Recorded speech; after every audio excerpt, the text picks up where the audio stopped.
Ayon sa Philstar dahil sa gulong Alden at Catriona, madalas magkita. Ito ay isa sa mga tanong ng ibang mga fans.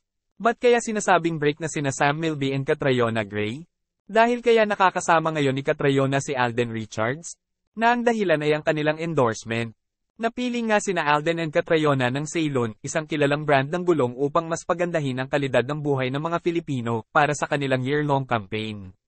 Nilalayon daw ng partnership na ito na i-highlight ang mga angtibay, abot kaya, at kaligtasan ng mga gagamit nito. Ang tagal na pala ng brand na ito, Ceylon Tire, at kilala na ito sa US and Europe na pwede sa commercial and passenger vehicles. Actually, bagay silang ambassador nito dahil mahilig sila sa kotse.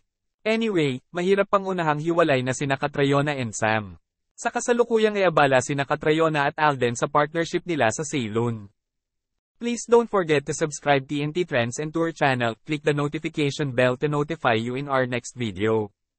And please like and share and comment down below. Thank you for watching.